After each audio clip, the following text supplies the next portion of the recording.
Hey there everyone, Aaron here. Welcome to another episode here at Gideon's Tactical. Today we're just doing the real fast side-by-side of the new for 2014 ESEE AVISPA up here, which stands for WASP in Spanish, or that's how you say WASP in Spanish. Hopefully I'm pronouncing it correctly. And the Ontario RAT Model 1. And I just want to give you guys a real quick side-by-side. In the descriptions below, I'll have links to the full reviews on both of these knives separately so you can see them in action and all the ins and outs. This is just so you can kind of get a feel for both of these blades and decide which one is a better purchase for you. What you have is, and I'm going to kind of try and go through the similarities and differences here for you, is 3.5 inches for both of these blades from the handle scales to the tip, 3.5 inches. And then from the actual cutting edge on both of these is 3.3. So you're getting 3.3 inches of full cutting edge, and then from the handle scales to the tip, 3.5 inches. What you have is AUS-8 steel put together in Taiwan. These knives are put together in Taiwan. The AUS-8 steel that both of these blades use are a good budget steel. It is a budget steel. It's going to hold an edge well. It's going to take an edge well, but it's not a super steel. You know, it's not like VG10 or S30V or, 154 CM, something like that. But it's very easy to work with, very easy to resharpen, and get a razor sharp edge real fast on this type of AUS-8. It's not a high quality AUS-8 like I would say, particularly from SOG. SOG does their heat treat and their cryo treatment.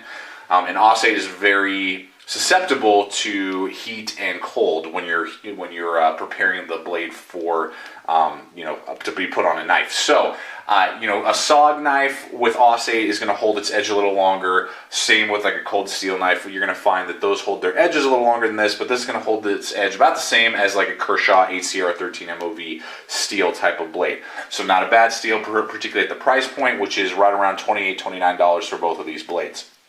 You have basically a spear point design here on the AVISPA, and then you have that drop point with a really nice huge amount of belly right there on the RAT. You can get both of these in either satin finish or spray on black, and you can see that black coating wears right off. For both of these knives, they're going to wear off right away. Right now the AVISPA only comes with a plain edge. You can get serrated on the RAT.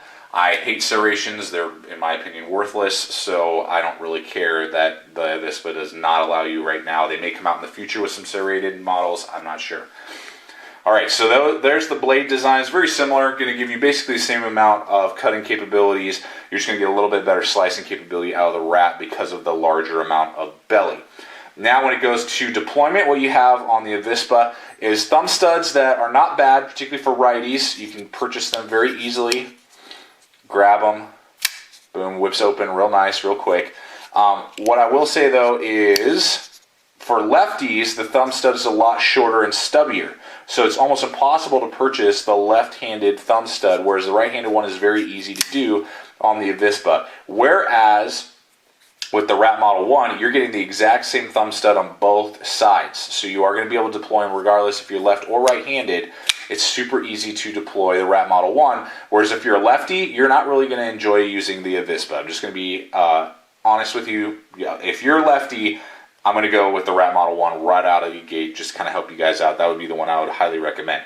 They both have brass or bronze bushings in here, so they're both very fast, very smooth deployments, and very strong. Those brass or bronze bushings are going to last a really long time. Now what you have is some jimping right here with a very slight thumb ramp on the AVISPA.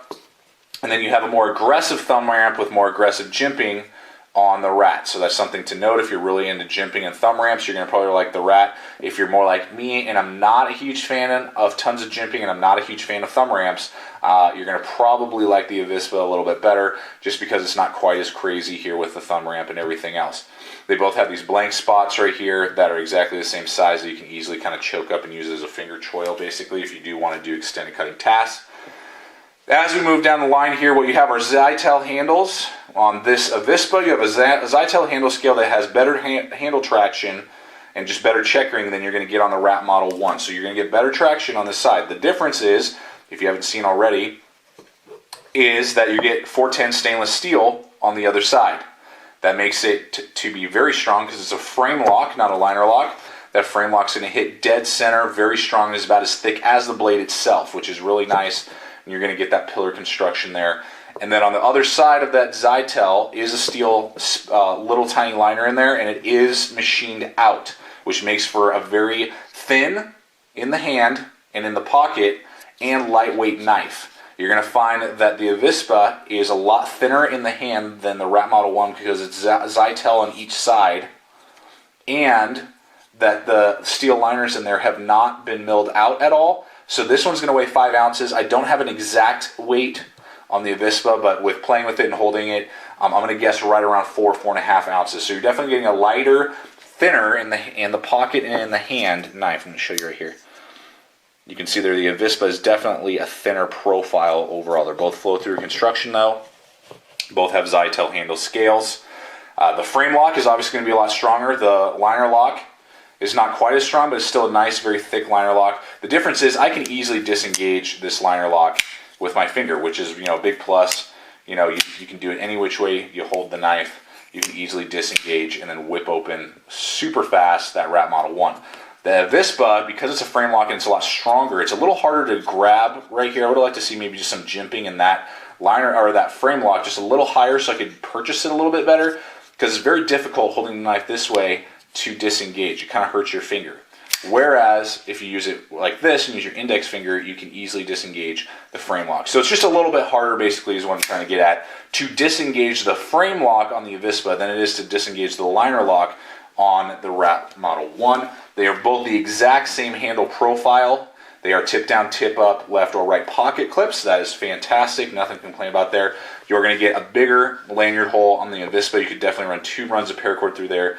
The RAT Model 1, it has a little bit smaller lanyard hole, so it's going to be a little bit more difficult to run your paracord and things through there. That's basically it, guys. I picked both of these up at KnifeWorks. This is a flat gray kind of color on the handles. I'll have a link below to KnifeWorks so you can see those, and they are right at the same exact price point. So to kind of wrap this up, now that you've seen these guys, and again, I encourage you to look at the description below, and you'll find links to the full reviews on both of these where I actually do cutting tests and do some other things like that. But if you're going to ask me, okay, what are these two good for? The Avispa, in my opinion, even though they're very similar in design and size and weight and all those different things, the Avispa is going to be the better for EDC. If you're going to ask me out of these two, hey, which one are you going to take to the office, go out to dinner, go see a movie, go out and do some grocery shopping, which one would I rather carry in my pocket? It's going to be the Avispa because it's lighter weight and thinner in my pocket, so it's not as bulky and bulgy, and you don't really know it's there, which is a plus. But if you're going to ask me, hey, which pocket knife are you going to use to, just do beater work around the home, going out in the backyard and having open, mulch bags and, cut and, rope and cordage in the backyard and, thrash on it, and then go on a hike, and maybe this is your go-to, backup folder in case you lose your fixed blade or something like that. It's going to be the RAT Model 1. Basically because the handle scales are fatter and thicker in my hands, so they actually produce a better feel of ergonomics for a longer period of time. So if I'm doing a lot of carving, wood processing tasks, I'm going to go with the RAT Model 1. Around a campsite, I'm going to want the RAT Model 1, hiking, those type of things. And with that real good sweep up, that extra amount of belly, it's just going to make for some more slicing capabilities if I had to do some small game processing like a rabbit or a squirrel, or possibly I need to do, I'm going fishing, those type of things, and I need a good pocket knife.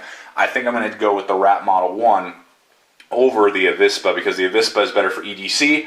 This one's better, the RAT Model 1's better for wilderness in my opinion. So I hope this video has helped you guys out. Thanks so much for watching.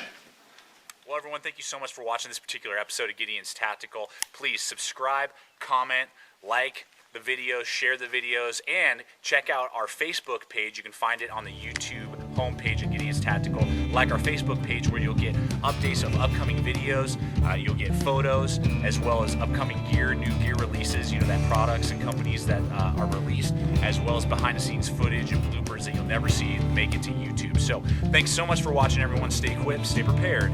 We'll see you out there.